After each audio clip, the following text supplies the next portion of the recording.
Jonathan Snow. I'm retired detective from Nelson County Sheriff's Department, currently employed with the Bullitt County Sheriff's Department. You left the department in Nelson County Sheriff's Office in 2019, correct? Correct, I retired. Okay, so you had about, would you say, working on the investigation 4 full years, or what, roundabout when did you retire in 2019? Yeah, four and a half, almost 5 years. I want to kind of just jump right into the trial aspect. And let's start with Steve Lawson's trial, because a lot of things came up in that didn't come up in Brooks, Houck, and Joseph Lawson's trial. One of the first things you were asked on the stand during Steve Lawson's trial is to recount what happened on July 5th of 2015. When you got there that day, did you have any idea that this case would become what it did? Or to you, did it just look like a missing persons case? Well, I don't think it ever just looked like a missing persons case. I don't know that anybody could have anticipated that it would be, eventually what it would turn into as far as the number of man hours that were put into it, the number of agencies that worked on it. But typically when you work a missing persons case as a law enforcement officer, it generally begins with taking a report. If it's an adult, they have to be missing for so many hours before you can even file that report and put them into NCIC. And so when the deputies are calling a detective on a missing persons case, you automatically understand that it is not the normal missing persons case, because typically they would not do that. They would file the report, they would put a copy of it in our box, and we would get it when we came back into work on the following business day. So if they're calling me out on a Sunday, that means that they think there's more to it than just your everyday missing persons report. Is there a moment you can pinpoint when it shifted from not just a missing persons case, it seems like a strange situation, but for you in your mind to, we're investigating a homicide? I don't know that there's a particular moment. There comes a point when it becomes clear that she did not leave on her own, that she didn't just suddenly decide to get up and abandon her life. And so something else is going on. And then at some point after so many days and weeks and months have gone by, it's clear that she's not coming back. You told jurors, thinking about the days and the weeks, in those first week or so, that you had about 1,000 tips come in, over 1,000 tips come in to the sheriff's office, reporting all kinds of things. Yeah. Obviously, law enforcement officials, they want tips. You want to be able to follow any possible lead. But how much did that impact your early days of the investigation, having that many tips coming in from people? I don't know that we had that many in the first week, but it was very quickly we started getting them in. And Nelson County's not a large agency. At the time, we were 2 detectives. And we had, I think we were at 18 or 19 total sworn officers, not counting the sheriff. So you're employing, or you're begging for help from other agencies. So we had the state police helping us, we had the ATF helping us, we had the FBI helping us, we had the Louisville dive team and KSP, the forensic people from KSP, Bardstown City Police at one point is lending us a forensic person to examine the car. And so, it becomes very taxing on you as an agency, because nothing else stops when all this starts. The rest of the crime that's going on in Nelson County continues. And you're still trying to get, you have hours and hours worth of video to download and go through. And as you said, numerous tips to go through, most of which we know are going to not be relevant to the case, but you can't ignore that because you don't know which ones are going to be relative and which ones are not. I want to talk about a couple of things that were seen as evidence for you guys in this case. Specifically the car. We know Crystal's car was released back to her family within just a few months of it being found and processed. You said during the trial that the sheriff made the decision to release the car back to the family. Did you agree with that decision, or were you ever given a reason for that decision? Well, he agreed to give it back to him at their request. I would say I did not. I would not ordinarily have done that, but when you work as a sheriff's department, you work for the sheriff, and when the sheriff tells you to do something, that's what you get. That's what you do. Were you surprised when they brought that up during the trial, the defense questioning why? Were you surprised from the Oxygen Network having gotten possession of the car to do their own test? Did you find that out after the fact, after the Oxygen documentary aired in 2017? No, we knew about it when they were here. Yeah, we knew about it when they were here. When they found other evidence, were you surprised by that? Well, let's be clear. They didn't find other evidence. if they had found other evidence, there would have been DNA, there would have been fingerprints that we missed. None of the things that they found amounted to anything. What they did was collect the garbage that was left in the car after we were done processing it that would not be evidence. So when you, and I did not process the car, the Bardstown City forensic person did, but whether I'm doing it as a detective or they're doing it as a forensic investigator, you are the person who makes the determination as to what you think will be evidence and what will not. Sometimes that's very easy if you're collecting hair, if you're collecting something that, blood or saliva or something of that nature that you know might contain DNA. Other times you're making a decision based on what information you have with regard to that investigation as to whether or not this piece of trash is important or that piece of trash is important. And so to say that they found other evidence, which is what they alluded to, if they had found other evidence, I hope that they would have turned that over to us as part of the investigation to further the investigation into Crystal's disappearance. And since they never did, I assume that none of what they actually collected turned out to be any kind of evidence. Sure, they found things that you guys hadn't reported to have finding, but was it anything that had evidentiary value to you? Correct. That's the difference. Right. Much of Steve Lawson's defense focused on some of those things, like the hairs found that they said weren't collected as possible alternative suspects. Your thoughts on that theory? Where were you at in the courtroom when you were hearing this? Mm-hmm. Well, I mean, they get paid to put on a defense. That individual's on trial for his very freedom, and he's going to try whatever he can to get out of it. The reality is that the circumstantial evidence against him was pretty solid. Obviously, the jury thought so too, and that's why they convicted him. As far as what I've been involved in numerous cases over the years, criminal cases, and you'd be surprised what defendants and lawyers can come up with to try to persuade someone to turn them loose. At one point during the recross in Steve Lawson's trial, the attorney asked you, do you agree that what you believed happened has any bearing on what the jury thinks? I noticed you kind of made a reaction to that. You responded, well, I guess that depends on what the jury thinks.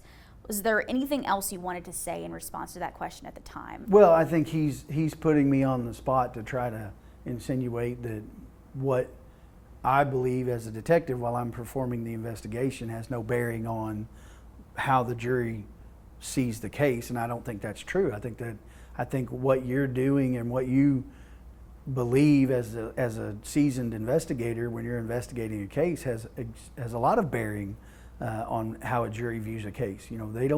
Most of the people on that jury have never, well, all of them, quite frankly, have never worked a criminal case, probably never been involved in a criminal prosecution up until that day. If they had, it probably was from the side of being on either a grand jury or a jury. And so I would think that someone who had multiple years in law enforcement, specifically in investigations, that what they believe happened would have a lot of bearing on what the jury thought.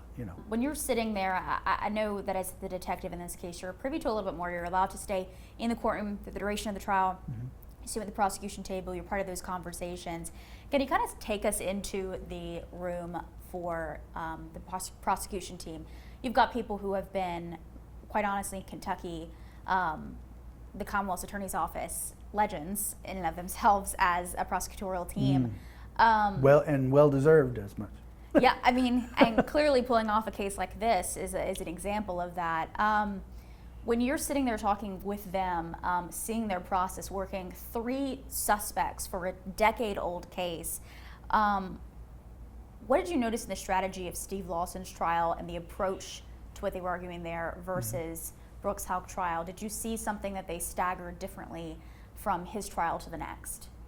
Well, what happens is if you have to try separate on the same case, is you have to be very cautious in holding back certain things.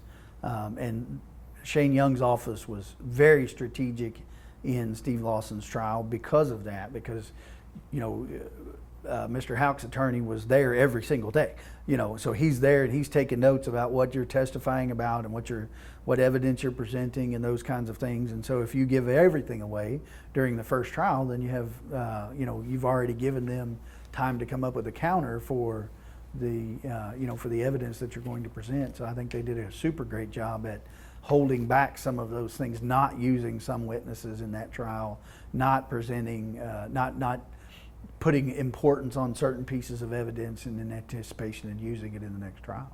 Did you worry about that at all? Some things being withheld and being able to convince a jury that Steve Lawson was guilty in this case? No, not really, because they really were two different trials, even though it's the same case. You know, they really were their own set of circumstances, so to speak, for each defendant. Was there a moment in the Steve Lawson case when you're looking at all the evidence, when you're hearing everything that the prosecution's got on him, that you go, this is the thing that's going to sell the jury?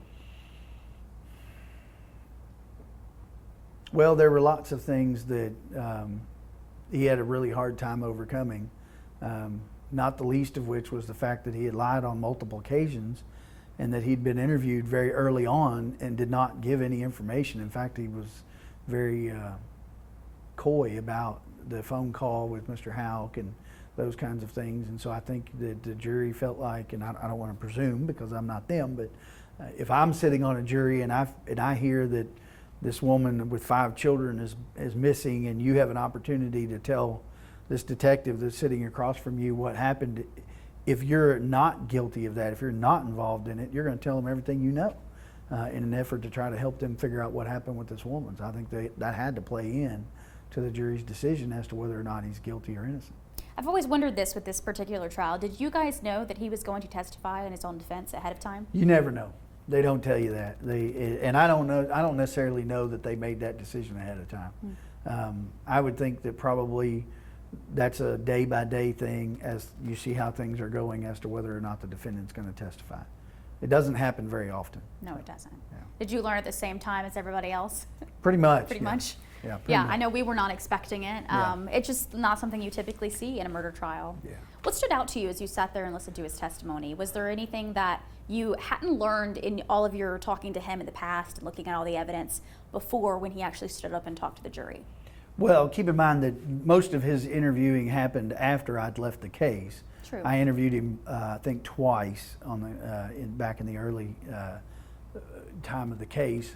So some of it was, I mean, I knew part of it from listening to interviews and reading some summaries, but he just was, to me, in my estimation, he was just disingenuous when he testified about it, you know, about where he was at and what he was doing and what was really going on. And I mean, it rang just like the fact that he had given multiple different stories in the past. You know. To you, the jury saw straight through that. Yeah, I don't think they believed him at all. Well, let's talk about his involvement with the phone call that you were privy to early on. That's just 3 days after you found the car on July 8th. Yeah. You're sitting down for an interview with Brooks Houck. You get to that number. Did you know Steve Lawson at all in your capacity as a detective prior to that phone call? No, I'd never, as far as I know, if I'd ever dealt with him, it was probably on a fringe kind of thing. I don't think I'd ever worked a case on him in the past. I knew, in fact, I would say this during his interview, his brother lived in Bloomfield. I didn't even know Steve lived in Bloomfield at the time, but his brother did. His brother was involved in a scout group that I was involved in years ago. That was really the only thing that I knew about the family at that time. When you heard that interaction between Steve and Brooks on the phone, and Steve immediately starts talking about the houses and Brooks talking about the work, when that's the direction the conversation goes, two completely different directions here, did your mind go anywhere immediately? Oh, the phone call immediately struck me as being set up. I mean, it immediately sounded as though there was something that he was supposed to say when Brooks called him. Now, you know, whether they had decided that they were going to do that if they got questioned, but it was, he obviously had been scripted on what he was supposed to say, and I don't think that he anticipated Brooks asking him about doing work for him. So when he calls, he just immediately goes into that script that he was supposed to say, and you hear Brooks Houck tell him on the phone, "Hey, wait, I'm not calling to talk about that. I want to know if you can do some work for me." So he tries to redirect him back on to what he had asked rather than what he was supposed to be saying. Which is what you wanted to know. Does he do work for you? You said that he does. Yeah. So he's trying to make sure he takes that kind of direction. Well, and why is he calling at midnight on the night that your significant other's gone missing? You know, why is he calling at midnight when you just told me that you don't get calls late at night? you know. Yeah. One thing we found out during the trial, thinking of like it being a arranged phone call, as you say, is that there was a code word, but they never really elaborated exactly on what the code word was. Do you know what it was, and how did you come to that conclusion? I don't think I'm going to answer that question. I'm going to let that one go. Mostly because I don't want to interfere with anything that might be coming in the future. So. Okay. But you know that there was one. There was discussion around how that would be, how the conversation, how he would know that the conversation was supposed to go to that particular script. The main thing that came up as something that was totally different than Steve Lawson's trial was the arguments around whether or not this man, who's not even on trial in this one, was actually on the BG. How frustrating is it for you as a detective who sat through the other trial, has a guilty conviction, you know it, the jury doesn't, and they're sitting here arguing something that he himself has said, yeah, this actually happened? Yeah, well, I mean, it's always frustrating. The law is an interesting thing, and what you can and can't say in a jury trial, you know, what you can and can't compel someone else to say, oftentimes is the point of frustration for a law enforcement officer, because we're not lawyers, and we don't subscribe to the idea that they should have to follow this particular script, and that's why we have prosecutors and defense attorneys and things. But it becomes very irritating when you know he's lying and you can't say that. You can't get up there and say that he admitted to being on the Bluegrass Parkway, and you can't compel Steve Lawson to testify in this trial and say that. So you're just kind of stuck there biting your tongue, basically, and you know, hoping that the jury sees through the smoke screen.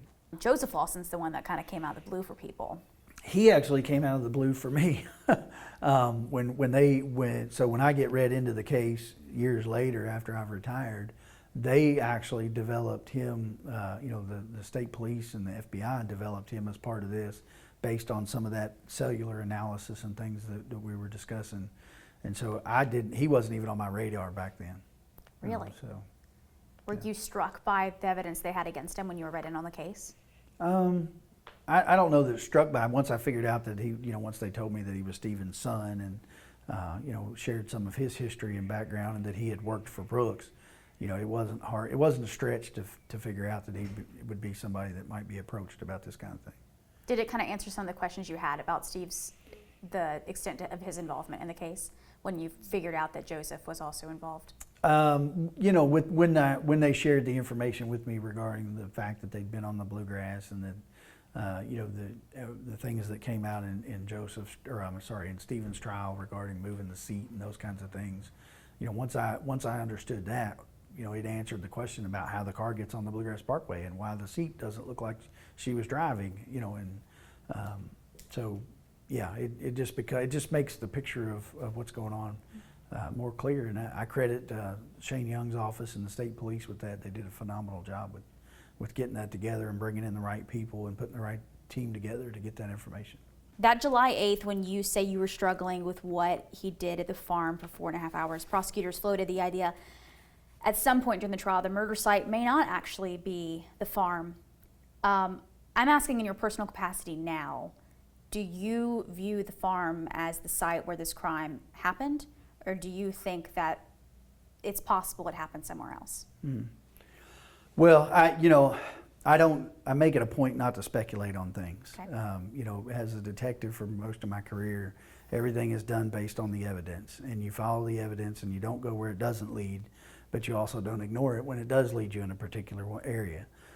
The focus on the farm was strictly based on the fact that we knew that he had spent, that they had gone there, and that he had spent quite a bit of time there, both Friday evening and into Saturday morning, and then back again on Saturday. And so, you know, obviously something's going on at the farm. The farm is the last place that anyone other than Brooks Houcks reports seeing Crystal Rogers, which would be his mother, who said that she saw them arrive. And so you have to assume that it has something to do with it, you know, but there's no way I'm speculating whether or not she was actually killed there, because that limits my view looking in other areas for evidence, right? If I have decided that she was killed on the farm, then I'm no longer looking for any other areas where she may be or where there's evidence, where evidence may exist and those kinds of things. And so you just don't, as an investigator, you don't allow yourself to do that. You don't allow yourself to presume those kinds of facts. When you leave the room for that, when he was writing his statement and you left the room and you said you were watching him, I guess from the camera at that point, and he's reading off what he writes on his statement. I know you remarked during trial that you've never really seen someone do that before. Do you recall, I guess, what your reaction was behind the scenes? Were you with other people discussing what was happening in the room at the time? Do you remember how that went? I don't remember who was in the room. So we had the small room that you saw on the video was the interview room, and the monitor was set up in the detective's office. So there may have been somebody else there. I just really remember thinking, man, it's weird that he's reading that out loud. Of course, I didn't know at the time that he had a recorder in his pocket. So it makes more sense when you get that part of the information that he's reading it out loud so that the recorder picks up on what it is that he's writing in the statement, because it's going to be important to him later when he plays that recording for his brother, his mom, or sister, whoever it is that he's recording that for. His attorneys argued that he was basically paranoid but innocent. When you're seeing this with so many recordings, not just the one in the interview room, but the ones that occurred after, how do you interpret that as a detective? I think it's it was just a complete falsehood. I had explained to him clearly on the video that once he completed writing his statement, that I would ensure that there was no space for anyone to add it, and I would make him a copy of it. So he's not making those squiggly lines on there because he's afraid I'm going to write on his statement. He's not recording it because he's afraid I'm going to say that he said something that he didn't say in his written statement, because he has it. He's going to take a copy of it when he leaves. I make that clear to him. So I don't think it was paranoia. It might have been paranoia about getting caught, obviously, but I don't think it was paranoia over us being, looking to get him or anything like that. I think it was just a matter of they wanted to all be on the same page about what they had said had transpired, and he was going to read that statement off so that they knew exactly what he said in his written statement. Prior to that conversation, had you made any suggestion to him, prior to the interview, I should say, had you made any suggestion to him that he was considered, in your eyes, the main suspect? No, I was honest with him that anytime there's this kind of a family dynamic thing where you have a significant other and you have someone or a husband or that goes missing, you're obviously going to, and he's the last person to see her alive, according to him. The last person to see her before she disappears, I should say. Now we know, at the time we did not, that we firmly believe that she's been murdered. And so I told him, I said, you're going to be somebody that we look at. We're going to ask you uncomfortable questions. We're going to dig into your life. Try not to take it personally, even though that's hard to do. Because at that point, we really had no idea what had happened. It wouldn't be until after that July 8th interview where I really felt like he was responsible for her disappearance. Really? That early on? Mm-hmm. The phone call, the lack of details in the statement, those are just indicators that something else is going on there that he's not telling me. And why wouldn't you tell me? I don't know if you're married, I'm married, I've been married 26 years. If I suddenly woke up one morning and my wife was gone, I would do everything I can. I would tell you anything you wanted to know in order to help find her.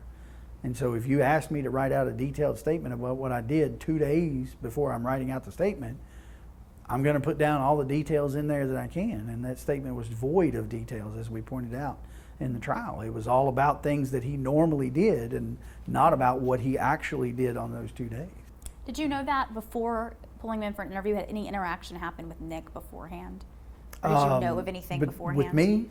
With you or with anybody else in the sheriff's office? I had asked him for an interview and he refused. Okay. He ultimately gave an interview to the state police and to the FBI, right, but refused to be interviewed by me. So, when you have another member of law enforcement interfering with your investigation, How does that make you feel as the lead detective on a case like this? And it's not someone that's like distant, like a law enforcement officer advising his brother that lives in a different state, a different county, somewhere else. It's someone who lives right in this community, interfering with your investigation. How do you take that? Yeah, well, I immediately went to the sheriff with it, and the sheriff immediately went to the chief of police, and they were pretty quick to take action against him for his interference, and ultimately did terminate him. On a personal level, though, you know, you guys in law enforcement, close-knit, back the blue, you know, it's a common phrase we hear now, and I know that you guys believe that amongst each other as well. Yeah. Do anything to defend and protect you, the person standing right next to you.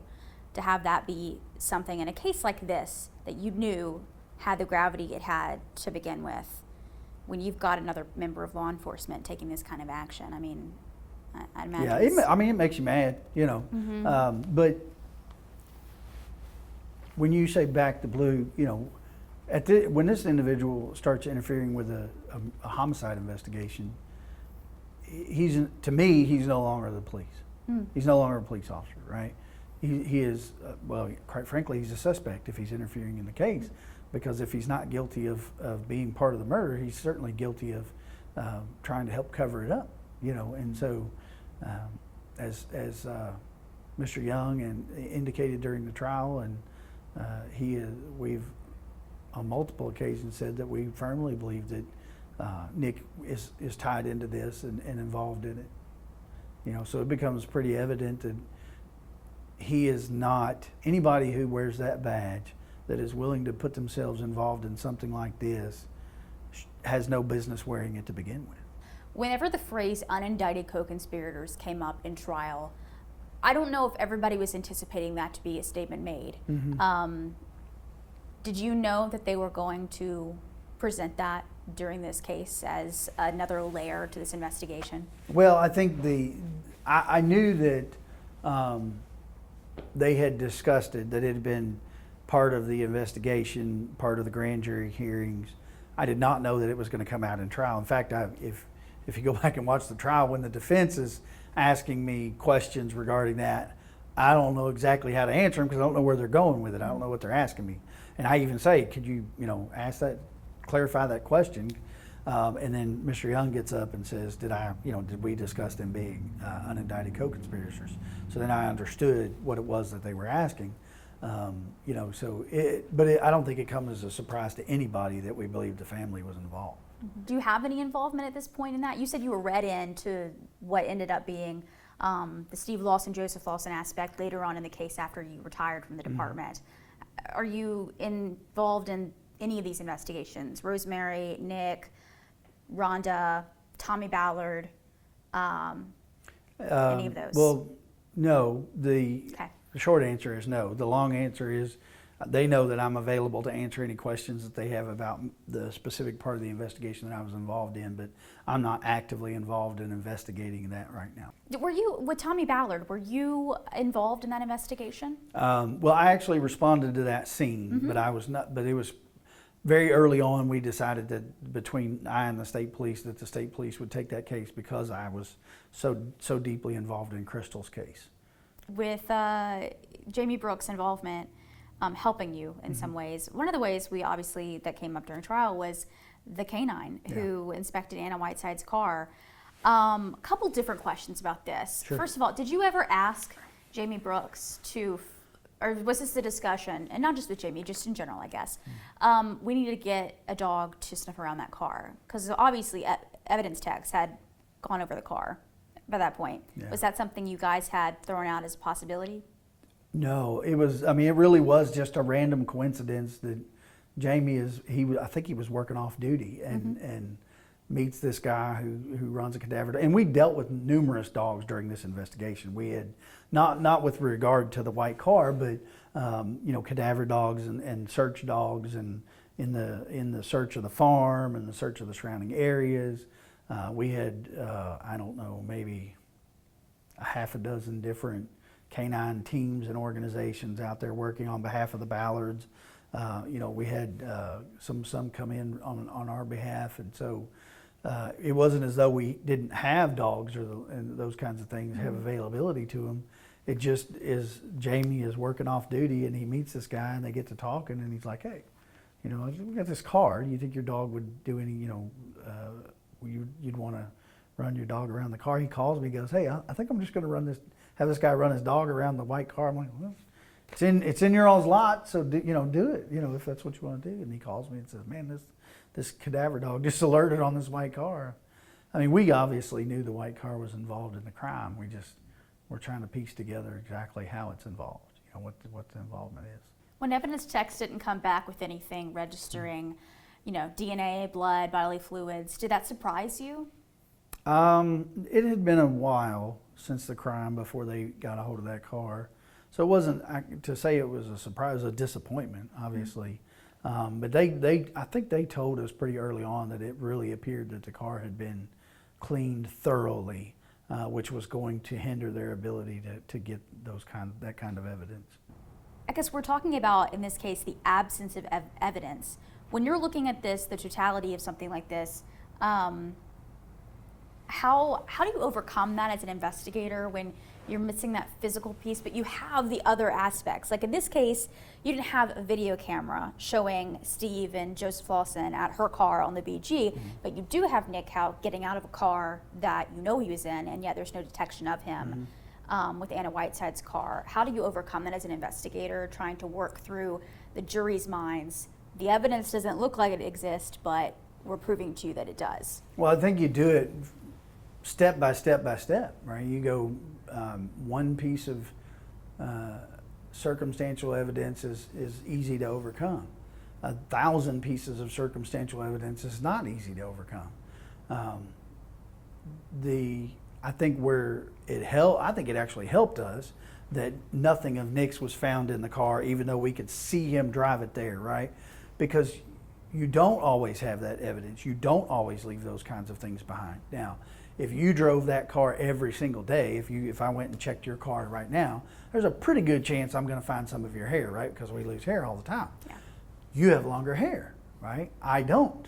You're probably not going to find my hair in my car because I don't keep my hair, right?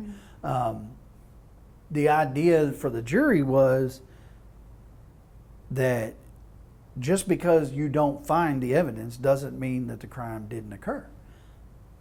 If I can say to you that this, and this we know are not true, instead of what he says he did, this is what we know he did, and we continue to prove over and over again that he's not telling us the story, he's not giving us the facts, he's not telling the truth about where he's at and what he's doing. Eventually, you have to, as a logical thinking individual, have to look at that and go, well, yeah, if he's not telling the truth about all of these different things, what does that tell you? Were you surprised the defense brought that detail up? Because prosecution didn't bring that up. I don't think they understood what was going to happen when they did, but you know, you never know what's going to come out, really, what's going to be important in a trial, and that's why you really can't ignore anything. And that's kind of that's the double-edged sword in these cases. And this is a once-in-a-lifetime case. Most detectives will work a 20-year career and never have a case this complicated. You know, and so you can't anticipate what's going to become important during trial, what will be important to the prosecution, what will be important to the defense. You just have to work each piece of evidence as it goes and pick apart every little thing in it. You have to follow up on every single tip. You know, whether it's something you think is absolutely ridiculous or not, it does not go unfollowed up on, you know, at the best of your ability.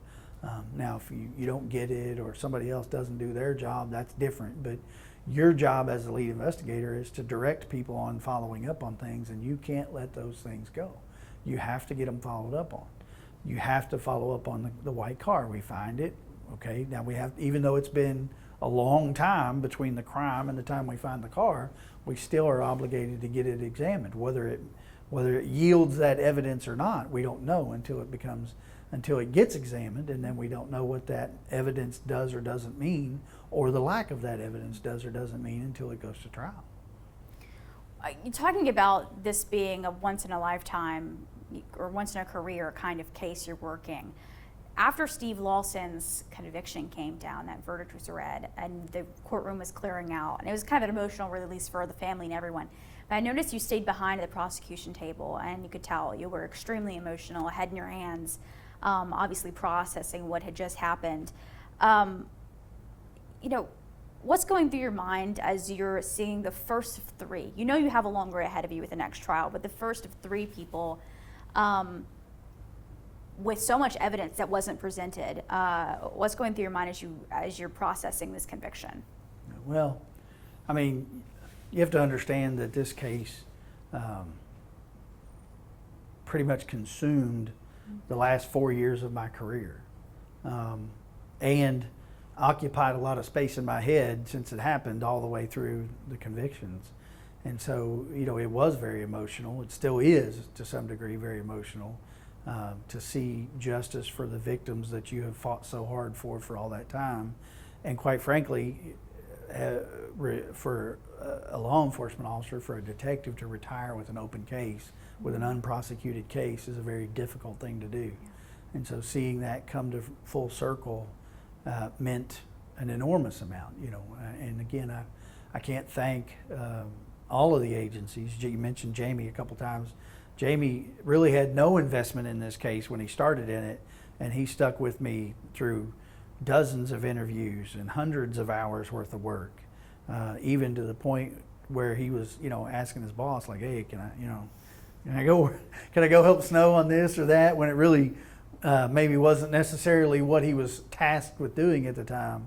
But he felt passionately, I kind of drug him into that passionate part of the bat. He got to know the Ballard family, and he got to, you know, formed a connection to them. And, you know, to some degree, you have to try to keep some objectivity from people involved in the case as the investigator, but you're still a human being. You're not emotionless. You feel for victims. You become disappointed when things don't work out. You become angry when things that you think should be admissible aren't admissible. And so to see the first conviction was just amazing, you know, and to know in my heart, in my mind, that if we can convict him based on the circumstantial evidence, I felt like we had much more circumstantial evidence against Mr. Houck. You know, and so if we can convict Steve Lawson, we have a pretty good chance at convicting Mr. Houck. When you are a law enforcement officer, detective, working this case, like you said, it consumed 4 or 5 years of your life there at the end, and you're going out into the community every day, talking to people, working with people. What did you notice, and how the community was processing something like this?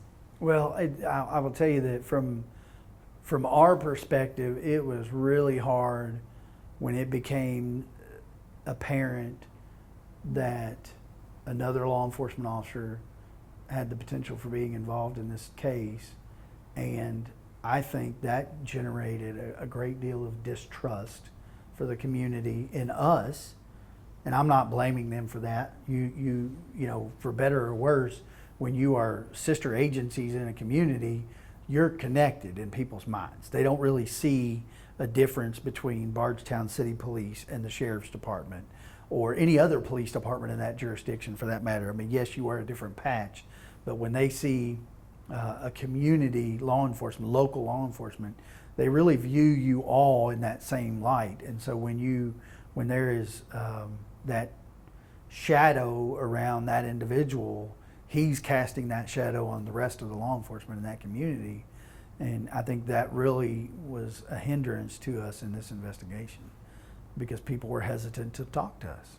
They were hesitant to share information that they knew. And that becomes even more clear when you know, 10 years later, when you're prosecuting the case and people are sharing information with the FBI and with the state police that they did not share with you, that they had the opportunity to and did not tell you.